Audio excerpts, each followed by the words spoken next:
Palavra da Verdade, a exposição bíblica com Hernandes Dias Lopes. Irmãos queridos, nós vamos então abrir o texto bíblico na carta de Paulo aos Efésios, capítulo 6. E vamos fazer a leitura dos versos 10 até o verso 20. Efésios capítulo 6, a partir do verso 10. Paulo diz assim: quanto ao mais, sede fortalecidos no Senhor e na força do seu poder. Revesti-vos de toda a armadura de Deus, para poderdes ficar firmes contra as ciladas do diabo. Porque a nossa luta não é contra o sangue e a carne, e sim contra os principados e potestades, contra os dominadores deste mundo tenebroso, contra as forças espirituais do mal nas regiões celestes. Portanto, tomai toda a armadura de Deus, para que possais resistir no dia mau, e depois de terdes vencido tudo, permanecer inabaláveis. Estai, pois, firmes, cingindo-vos com a verdade, e vestindo-vos da couraça da justiça. Calçai os pés com a preparação do evangelho da paz, embraçando sempre o escudo da fé, com o qual podereis apagar todos os dardos inflamados do maligno. Tomai também o capacete da salvação e a espada do Espírito, que é a palavra de Deus, com toda a oração e súplica, orando em todo o tempo no Espírito, e para isso vigiando, com toda perseverança e súplica por todos os santos, e também por mim, para que me seja dada no abrir da minha boca a palavra, para com intrepidez fazer conhecido o mistério do Evangelho, pelo qual sou embaixador em cadeias, para que em Cristo eu seja ousado para falar, como me cumpre fazê-lo. Amém. Irmãos amados, Paulo escreveu esta carta quando ele estava preso em Roma, na sua primeira prisão, por volta dos anos 61, 62. Paulo tinha estado nesta cidade de Éfeso, que era a capital da província da Ásia Menor, por cerca de 3 anos. E para mim, um dos grandes avivamentos que eu encontro na história da igreja, um deles aconteceu em Éfeso, uma cidade de mais de 300 mil habitantes, uma cidade idólatra, uma cidade feiticeira, e uma cidade que se rende à palavra de Deus, que vê o poder do evangelho desarticulando os poderes da idolatria e da feitiçaria. E em 3 anos que Paulo passa ali, igrejas são plantadas em toda a província da Ásia Menor. Agora Paulo está enviando esta carta a esta igreja.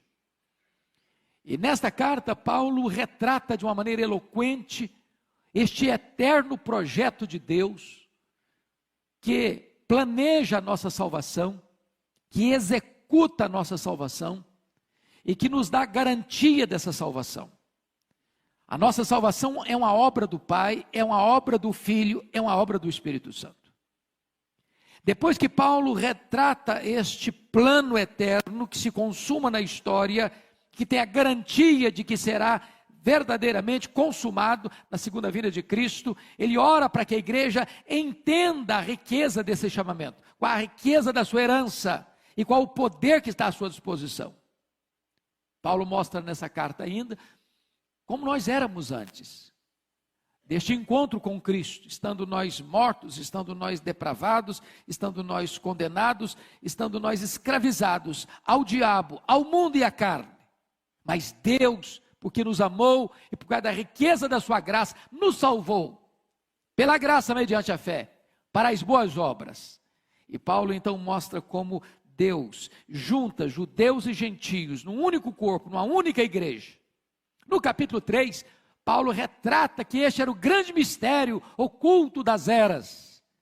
De que forma que os gentios eram coerdeiros juntamente com os judeus desta grande salvação em Cristo Jesus.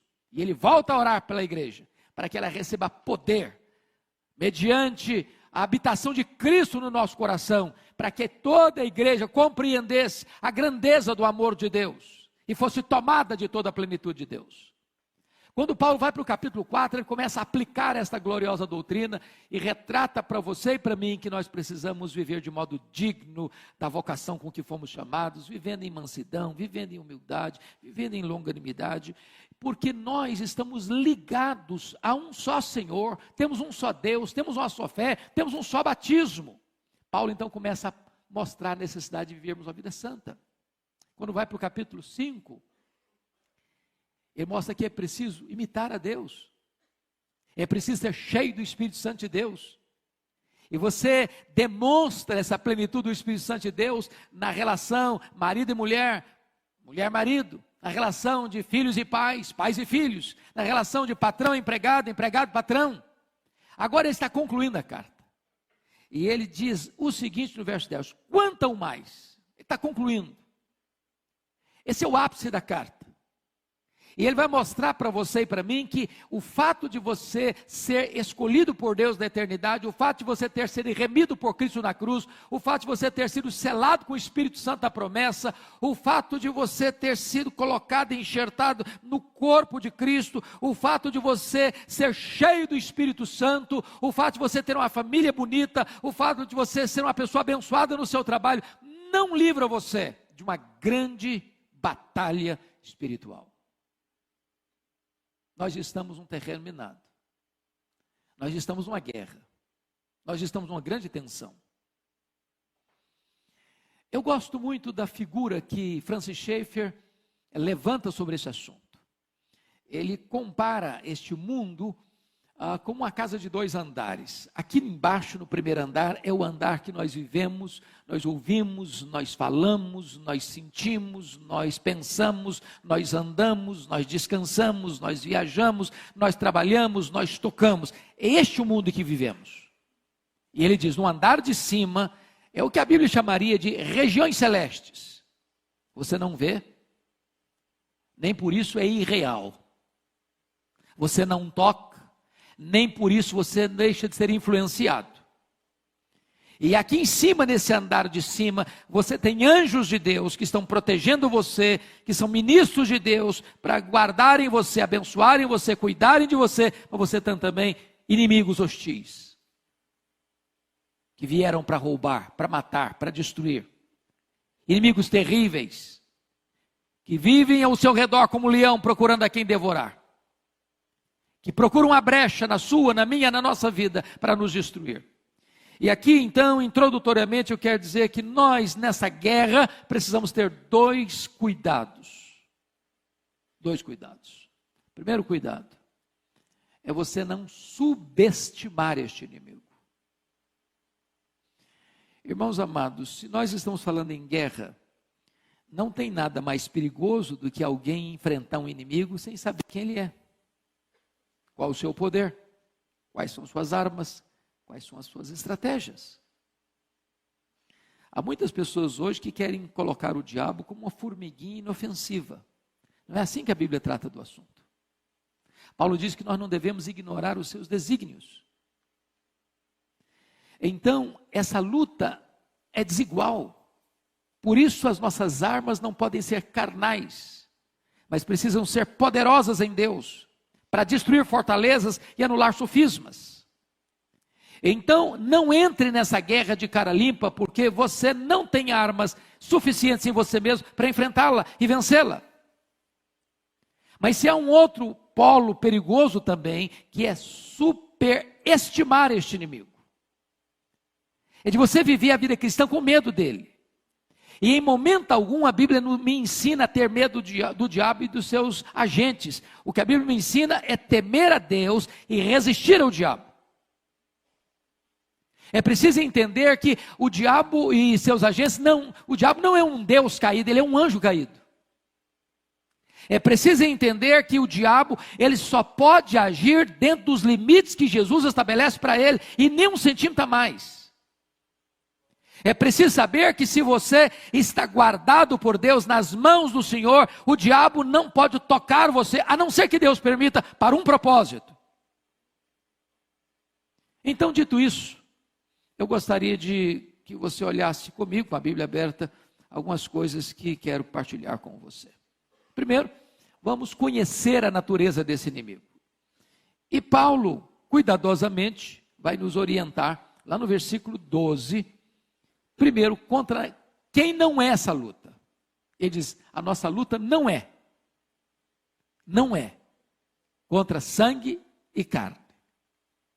Em outras palavras, a nossa luta não é contra pessoas. Seu problema não é seu marido, seu problema não é sua mulher, seu problema não são seus filhos, seu problema não é sua sogra, seu problema não é seu sogro, seu problema não é seu patrão, seu problema não é seu vizinho, seu problema não é a pessoa que está perturbando você. Não entre nessa peleja pensando que essa pessoa é o seu problema, porque se você tirá-la do seu caminho, outra pessoa vai ocupar esse espaço. Não atinja pessoas achando que essa pessoa é o alvo da sua luta. Às vezes essas pessoas podem ser colocadas estrategicamente por este inimigo. Mas a sua luta não é contra pessoas. Porque se você não entender isso, você vai brigar, você vai machucar gente, você vai ferir pessoas, você vai falar mal de pessoas, e você vai amargurar a sua alma, você vai azedar o seu coração, e você vai ser derrotado nesse campo de batalha. Então, vem a segunda pergunta. Quem é o inimigo? Dê uma olhadinha comigo no versículo 11. Revesti-vos de toda a armadura de Deus, para poderes ficar firmes contra as ciladas do diabo. Note você que aqui o diabo é apresentado como se fosse o líder dessa corja. O líder deste grupo que ele vai descrever no versículo 12. Principados, potestades, dominadores deste mundo tenebroso e forças espirituais do mal. Então a sua guerra, a sua luta é contra esse ser caído, maligno, perverso, assassino, ladrão. Esse inimigo que a Bíblia chama de dragão, Abaddon, Apolion, tentador, destruidor. Que a Bíblia chama de antiga serpente, leão que ruge. Homicida desde o princípio. Se você perceber, esse ser, embora tão maligno e tão mau e tão perverso, ele não está sozinho. Ele não está sozinho. Porque ele não é um Deus caído. Ele não tem os atributos de Deus.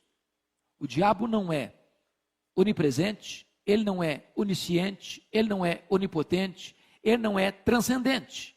Mas ele também não está sozinho. À luz de Apocalipse capítulo 12, versículo 3, quando ele cai, ele arrasta com a sua cauda 1/3 das estrelas. Isso é uma expressão bíblica para descrever que 1/3 dos anjos de Deus foram precipitados no abismo com ele. E esses seres malignos estão sob seu comando, dentro deste reino das trevas, trazendo tantas perturbações e angústias e perplexidades aos homens. Agora, a pergunta segunda que eu levanto no texto é: quais são as características desse inimigo? A primeira coisa que você vai notar comigo é que esses inimigos são poderosos. Olha comigo o versículo 12. A nossa luta é contra os principados e potestades e dominadores deste mundo tenebroso, forças espirituais do mal nas regiões celestes. Amados irmãos, nenhum de nós deva subestimar isso. Subestimar isso. O poder deste inimigo. Eu acho que você vê esses sinais, essas evidências o dia todo, nas ruas, no cinema, no teatro, nas telenovelas, na literatura, na imprensa, nas cortes, nos parlamentos, no comércio, na indústria, nas transações comerciais, nas relações internacionais. Você sempre vê esta mente poderosa e maligna, tantas vezes, articulando nos bastidores, com a sua mão invisível, porém pesada, perigosa, destruidora. Paulo, então, vai retratar para nós que esses inimigos são, sim, poderosos. Mas mais do que isso, eles são malignos. Este mundo tenebroso, irmãos amados, este mundo tenebroso é o aspecto de que esse reino é reino de trevas, de escuridão, de violência, de maldade, de promiscuidade, de mentira, de opressão, de injustiça, de malignidade, que vem para destruir pessoas, que vem para arruinar famílias, que vem para arrebentar com casamentos, que vem para levar as pessoas ao desespero existencial, que vem para acabar com as pessoas, para arrebentar com elas de todas as formas, de todos os meios. É um mundo tenebroso, porque o inimigo é maligno.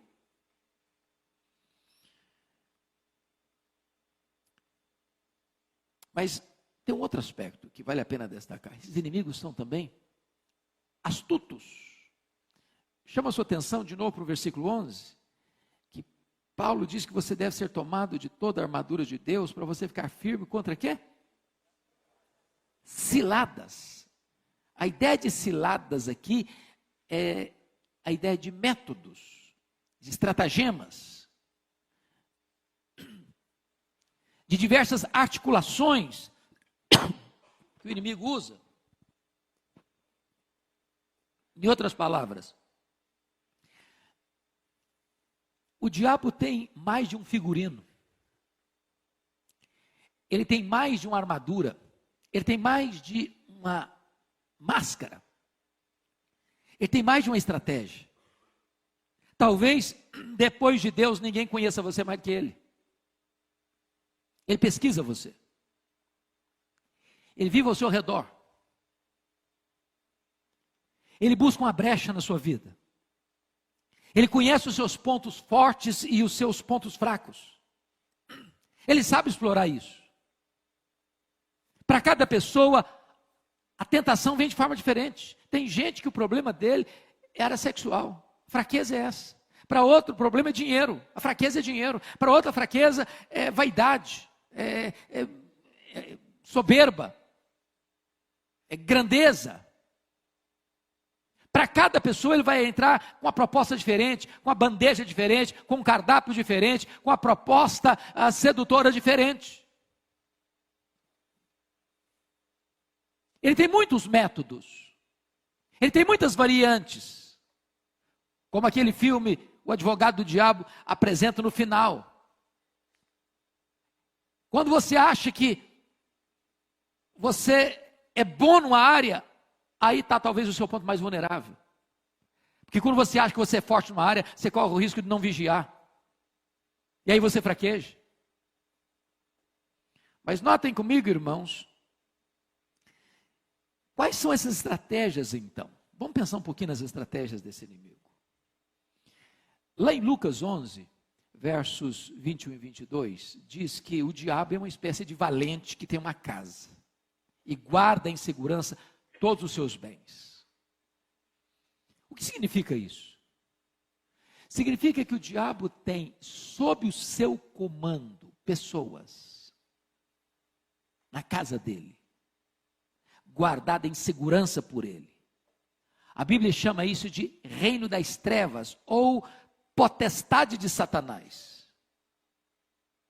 Mas a Bíblia diz mais, que vindo um mais valente do que ele, vem, vence-o, tira a panóplia dele. Ou seja, a panóplia é uma palavra única, mas que significa toda a armadura, por isso que tem essa preposição, esse prefixo pan, tudo, toda a armadura dele. Deixa-o completamente sem proteção, amarra-o e saqueia os seus bens. Saqueia os seus bens. Então faça a pergunta: você acha que o diabo precisaria de artimanha para prender quem já é dele? Você precisa de um laço para pegar um passarinho que já está dentro da gaiola?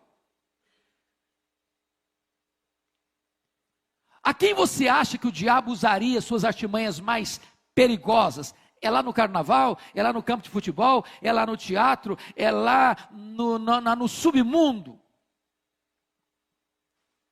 Ou é exatamente contra a igreja de Deus? Daqueles que não estão nas suas mãos que ele tenta capturar. Agora, quais são essas artimanhas que o inimigo usa? Eu gostaria de citar alguns para você. Primeiro, está lá em Mateus 13:19, que quando a semente, a palavra de Deus é semeada, vem o maligno e arrebata essa semente do coração. Irmãos, eu não sei quanto a vocês, mas todo culto onde a palavra de Deus é pregada é um território de batalha espiritual. Eu conheço gente que vem para a igreja e bastou sentar, o cara pode estar sem uma gota de sono, o cara dorme. Dorme. Dá um sono nele que não tolera.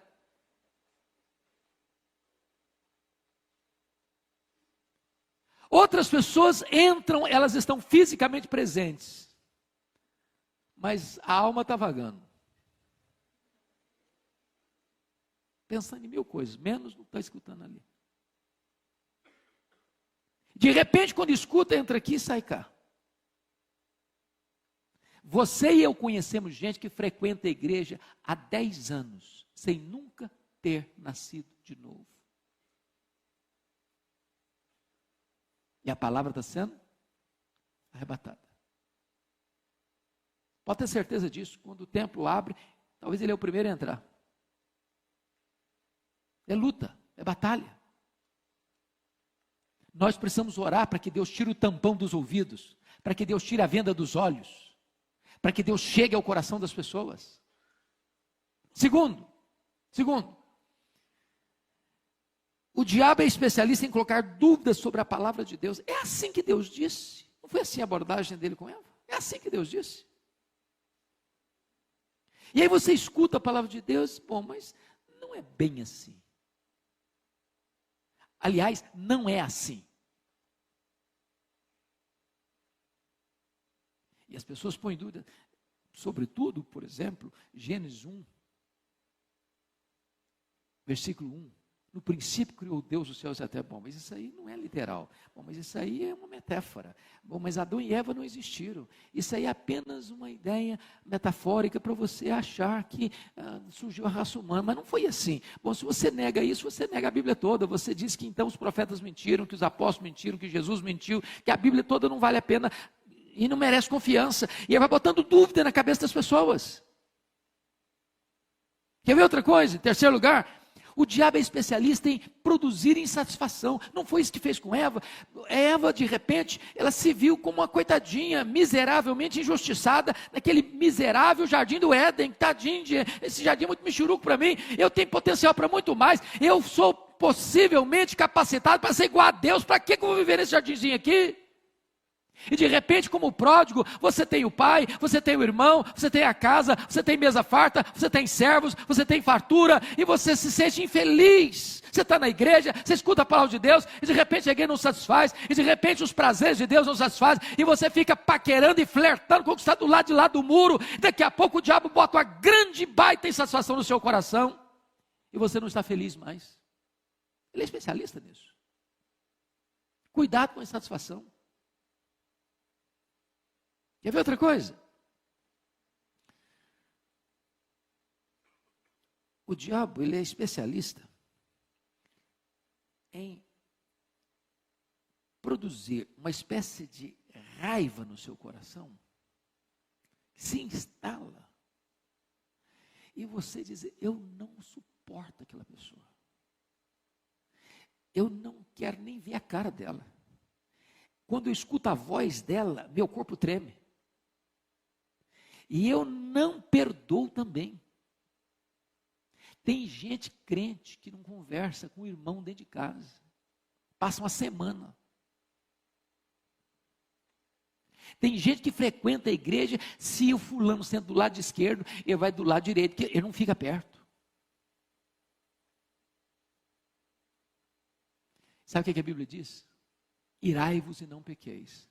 Não se deixe o sol se pôr sobre a vossa ira, nem deis lugar ao diabo. Se você guarda mágoa no coração, o diabo encontra uma brecha aberta para afligir você, para atormentar você. Quer ver outra coisa? O pastor Ivan falou agora há pouquinho das seitas, das heresias. Sabe quem é o principal mentor das heresias? É o diabo. São doutrinas de demônios. Ele é um teólogo herege. Ele é um péssimo hermeneuta. Ele é um péssimo exegeta. Ele pega a Bíblia e torce a Bíblia. E muitas das heresias, irmãos, que estão aí circulando e atraindo tanta gente e capturando tanta gente, tem como fonte os demônios. Então são estratégias. Agora, quer ver outra estratégia dele? Olha comigo o versículo 13. Dá uma olhadinha aí. Portanto, tomai toda a armadura de Deus para que possais resistir no dia mau. Eu fico impressionado com essa expressão aqui. Porque a Bíblia diz que todos os dias, de certa forma, são maus. Nós vivemos num mundo que jaz no maligno. Você já tentou, por exemplo, ligar a sua televisão ou a CBN, quem gosta de notícia, ou qualquer outro tipo de rádio, de FM, e escutar 1 hora e concordar com tudo aquilo que foi falado durante 1 hora? É isso mesmo. Subscrevo tudo isso aí. Você percebeu como é que é a coisa? Nós vivemos num mundo mau. Os valores são outros, estão invertidos, estão às avessas. Agora, existe o que a Bíblia chama de o dia mau. E que dia é esse? Que dia é esse? Nós estamos falando de estratégia de guerra. Pense comigo nessa cena de guerra. Você que já assistiu tantos filmes de guerra, tem hora que 2 exércitos estão lá numa conflagração, num conflito, numa batalha, e de repente o comandante do lado de cá recolhe a sua tropa. Recolhe. O do lado de lá não está sabendo o que está acontecendo. Por que está recolhendo? Está com medo? Está fraco? Não tem mais capacidade de resistência? E de repente é estratégia recolher. E quando, todo filme de guerra é assim, você pode perceber isso, quando a cena está tranquila, os soldados estão subiando, assim, aquela camarinha, aquele negocinho assim, parece que está até numa colônia de férias, aí vem chumbo grosso. É assim na guerra, espiritual também. Pensa na casa dos 2 andares. Você está lá embaixo, no primeiro andar, tranquilo, numa nice e tal, está tudo bem, está tudo em paz, está com saúde, família vai bem, está promovido no emprego, os filhos estão tudo bem sucedido no trabalho, na escola, e está aquela maravilha, aquela nice, você nem vai para a igreja mais, também reunião de oração você não vai mais, vigília nem fala nisso mais, e você também está até de férias de Deus, e de repente está tudo calmo. Aí, de repente, lá do andar de cima vem uma ordem. Dia tal, chumbo grosso no fulano. Aí o cara acorda já meio atordoado. Já acorda, já briga com a mulher, grita com as crianças, chuta o cachorro. Buzina e grita com o cara no trânsito. Chega no trabalho e está aquela confusão. E ele nem está percebendo a natureza do problema que ele está enfrentando. É o dia mau. E se você não se aperceber que esta é uma hora de pressão em cima de você, você se descontrola. Você entra na carne. Você cai na esparrela. Você é derrotado na luta. Mas quer ver outra estratégia desse inimigo? Volta para o versículo 13 de novo comigo. É impressionante o que Paulo diz aí no finalzinho do verso 13. Para que possais, portanto, tomai toda a armadura de Deus, para que possais resistir no dia mau. O dia mau é para resistir. Resistir. Agora, o que diz aí? E depois de terdes vencido tudo, não parte tudo, Aí sim, aí você pode estarelhar as armas, aí você pode dar uma relaxada, aí você pode até tirar umas férias. É isso que está escrito aí? Não. E depois de ter vencido tudo, permanecer inabaláveis. Sabe o que significa isso? Você precisa continuar vigiando. Para mim, uma das coisas mais estratégicas de batalha espiritual que eu encontro na Bíblia é Lucas capítulo 4, quando Jesus derrota o diabo 3 vezes. Está escrito, está escrito, está escrito. E o diabo deixou até momento oportuno. E aí voltou de novo. Outras estratégias, outras armas, usando outras circunstâncias, outras pessoas para tentar capturar Jesus, pegar Jesus. Perseverança, irmão. Perseverança. Vigilância. Pois bem, agora eu quero concluir.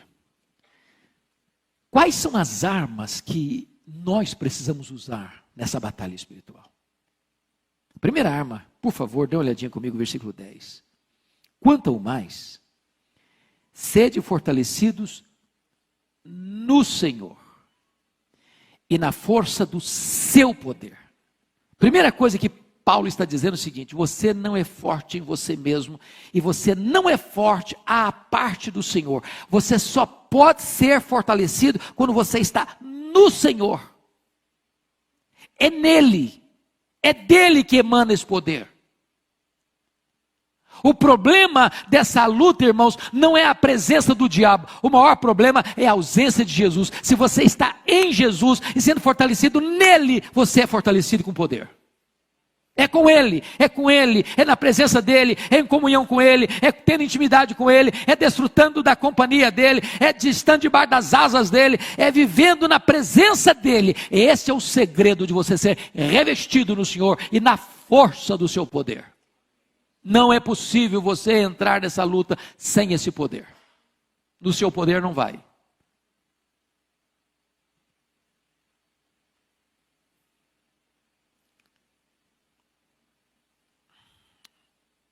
Eu não sei se vocês já leram, eu sugeriria vocês um dia encontrarem esse livro, para dar uma lida nele. Um livro que foi compilado pelo reverendo Augusto Nicodemos, quando ele morou na África do Sul.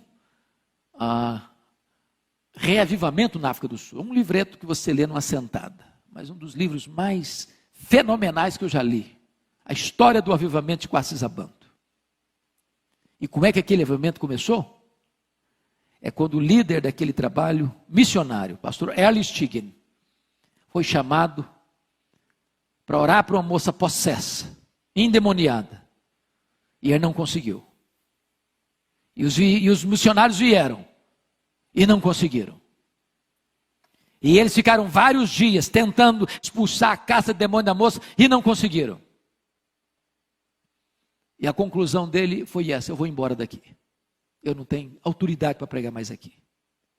Foi quando tudo mudou naquela missão. O Espírito de Deus segredou o coração dele. Você não tem que ir embora, você tem que buscar poder. Buscar poder. Esse poder, irmãos, não é uma frase de efeito. Esse poder não é uma gincana mental, onde você elabora algumas frases de efeito e as coisas vão acontecer. Não, não é. Esse poder não é maquiado pelo homem, não é produzido pela terra. Esse poder é o poder do Espírito Santo que emana do céu. Só esse poder pode dar a você vitória em determinados momentos dessa luta espiritual. E Earl Stiggin então começa a orar, começa a jejuar, e os missionários começam a orar, e começam a jejuar, e começam a acertar a vida com Deus, e começam a chorar pelos seus pecados, e foram meses, foram anos de acerto com Deus, até que houve um grande derramar do Espírito Santo.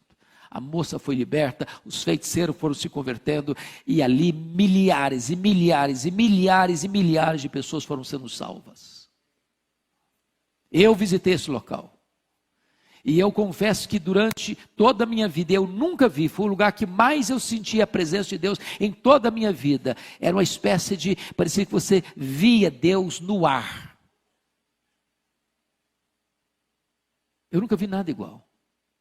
Você já pensou que você está num culto público e você ter 200 crianças? Criança é criança em qualquer lugar do mundo, com o rostinho no chão, adorando a Deus.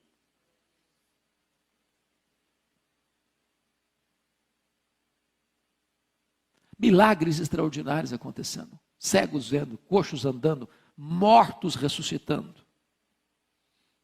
Eu ouvi o testemunho pessoal da regente do coral, que ficou 17 horas no caixão. Quando estava indo para o cemitério, Deus a levantou da morte. Agora, como é que começa isso? Quando alguém reconhece o seguinte: eu preciso de poder. Eu preciso de poder. E poder não se recebe na academia. E poder não se recebe apenas com a intelectualidade humana.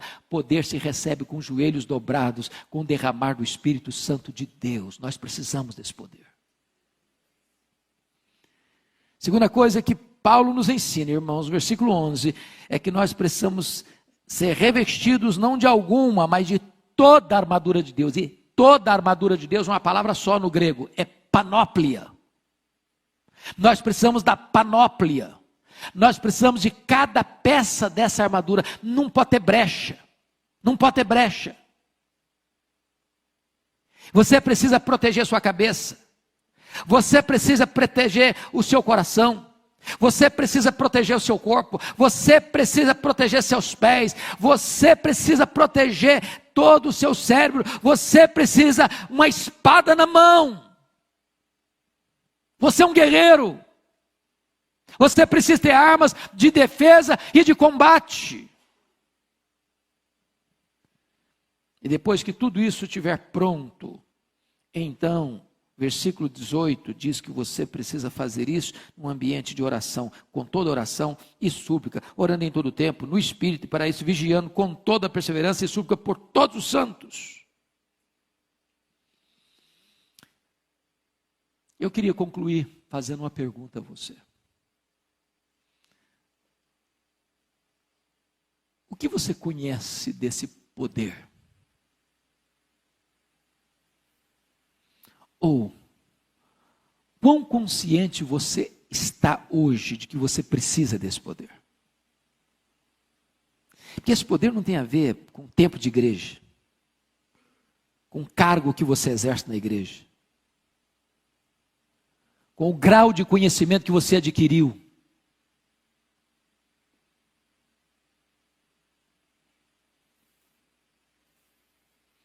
Eu disse isso aqui há alguns anos, e eu queria repetir porque o nosso auditório é outro hoje. Uma experiência que marcou profundamente a minha vida. Eu estava pregando num culto de formatura do Seminário Presbiteriano do Norte, em Recife, na Igreja Presbiteriana das Graças. Um dos formandos, depois do culto, me procurou para me contar uma história que ele tinha vivenciado naquele ano. Ele era um bom pregador e hoje ele é um missionário fora do Brasil. E ele recebe um convite muito honroso para pregar numa das maiores igrejas presbiterianas do Brasil, uma das mais lindas capitais do país. Não é comum uma igreja convidar para uma série de conferências, sexta, sábado e domingo, um seminarista. Via de regra, se convida um pastor mais experiente, o mais calejado do ministério, mas aquela igreja convidou o seminarista. E ele se sentiu muito honrado, obviamente. Então ele partiu para lá, sexta-feira. Coube-lhe o privilégio de ser hospedado pelo próprio pastor da igreja. E estava se aproximando a hora do culto, ele já de banho tomado, já botando a sua indumentária para pregar, quando chega uma mulher, muito apavorada na casa do pastor. E a mulher diz: pastor, eu preciso que o senhor vá na minha casa agora. Eu falei: o que foi, filha? Tem uma mulher endemoniada lá, a minha vizinha, e está todo mundo apavorado. Tem uma pequena multidão ao redor da casa, ninguém tem coragem de enfrentar a situação. Vamos lá comigo. E o pastor, muito calmamente, disse: minha irmã, que coisa interessante. Pois acaba de chegar de Recife um santo homem de Deus preparado para essa tarefa. Pensa num seminarista nervoso. cara começou a tremer os joelhos. Eu não sei se eu estivesse lá, não teria sentido a mesma coisa. Ele tentou fugir da situação. O pastor disse, não, você vai comigo. E foram caminhando, rua fora, de longe escutaram os gritos cavernosos da mulher. Quando chegaram na casa, que um monte de gente espantada, com os olhos esbugalhados, com o rosto assim, transtornado, e o seminarista mais apavorado ainda, e o pastor disse, seminarista, o caso é todo seu. Pode entrar na casa. Quando ele entrou, ele se deparou com um quadro horrível. Aquela mulher estava com os cabelos desalinhados, com o rosto desfigurado, com os olhos muito cheios de ódio. E quando ele tentou esboçar a primeira palavra, ela lhe deu uma bofetada na cara e jogou ao chão. E no chão ele ficou por mais de 1 hora. E ela bufando ao redor dele como uma fera selvagem. E vou lhes dizer que ele é um cara de quase 2 metros de altura. Ele me disse em lágrimas, esse pastor Hernandes, caído e nocauteado ali, eu senti e vi como um filme passar em minha cabeça a minha história. Seminarista, formando, cheio de arrogância, achava que eu era o tal. Caído, envergonhado, humilhado. Seus pecados vinham como um filme na sua cabeça. Até que depois de muito tempo, ele disse, me senti como Sansão, agarrado nas colunas daquele templo, e fazendo a seguinte oração, oh meu Deus, eu ainda sou teu servo, tem misericórdia de mim, restaura minha autoridade, restaura meu poder, não me deixe envergonhado, Senhor.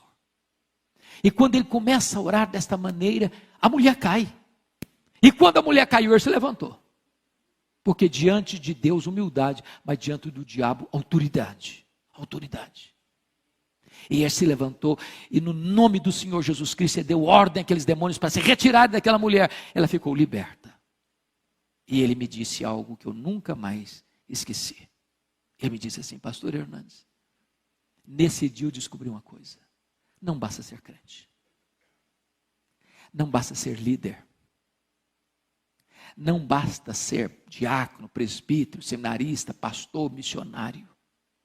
É preciso ter o poder do Espírito Santo de Deus na nossa vida.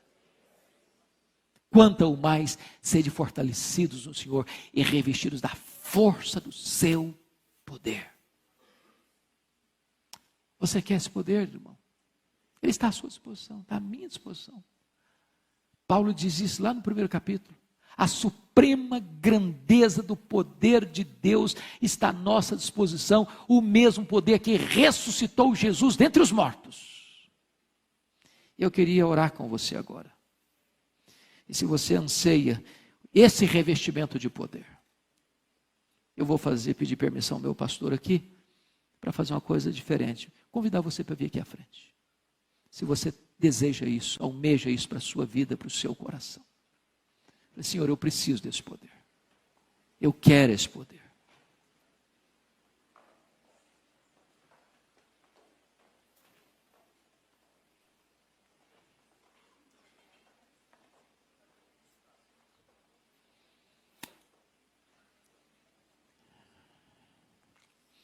Irmãos amados, nós vivemos dias maus. A força das trevas está aí agindo, à solta, à solta. E nós precisamos desse poder para enfrentar isso. Para enfrentar isso. Eu não sei se vocês viram, eu estou com o meu coração ao mesmo tempo empolgadíssimo. Folha de São Paulo publicou domingo passado que nós somos no Brasil, com respeito à juventude brasileira, já a maioria de evangélicos. A maioria dos jovens brasileiros já são evangélicos. Muitos deles ainda com muitas deficiências, com muitas carências. E cabe a nós dar pão para essa juventude, palavra para essa juventude, instrução para essa juventude. Irmãos, por onde eu tenho andado para esse Brasil afora, eu tenho ficado impressionado, a quantidade de gente. Estava pregando essa semana passada, sexta-feira, lá na Igreja Batista, primeira Igreja Batista de Maceió. Tinha mães com crianças no colo, sentado no chão, não tinha mais lugar para sentar, era sentado no chão com um bebê no colo. Gente faminta de Deus, para todo lado, para todo lado, para todo lado. Deus está soprando, irmãos, sobre a igreja brasileira, e nós precisamos entender o nosso momento, de sermos revestidos com o poder do Espírito Santo, para uma grande cruzada de pregação do Evangelho, porque liberta o povo, é o Evangelho do Senhor Jesus Cristo, este instrumento que liberta, que transforma, que salva, que faz tudo novo na história do ser humano. Que você seja um guerreiro de Deus, revestido com o poder de Deus. Senhor, nós precisamos de Ti. Aqui estamos, Senhor, carentes da Tua graça, reconhecidos, meu Deus, de que nós fomos alcançados por esta graça, transformados por ela, regenerados pelo Teu Espírito, selados pelo Teu Espírito. Hoje fazemos parte da Tua família, do Teu rebanho. Hoje fomos enxertados no corpo de Cristo. Louvado seja o Teu nome. Mas agora, Senhor, nós queremos ser revestidos com o Teu poder. Revestidos com o Teu poder, não queremos fracassar, Senhor, não queremos ser envergonhados, não queremos ser humilhados, nós queremos nos levantar na força do Teu poder, para levar a Tua palavra, para pregar o Evangelho, para ver vidas sendo salvas, pessoas sendo libertas, transformadas, famílias sendo transformadas, a nação brasileira sendo impactada com o poder do Evangelho. Toma, Senhor, a nossa vida em Tuas mãos, reveste-nos com o Teu poder, Senhor. Nós queremos toda a Tua armadura, nós queremos tudo aquilo que Tu tens para nós, não queremos nada que não venha de Ti, mas queremos tudo que tens para nós. Nós queremos em nome de Jesus, para sermos crentes fortes, crentes perseverantes, crentes vigilantes, crentes cheios de alegria, crentes cheios de entusiasmo, crentes revestidos com o poder do Teu Espírito. Oramos assim, Senhor, em nome de Jesus. Em nome de Jesus. Amém. Palavra da Verdade. A exposição bíblica com Hernandes Dias Lopes.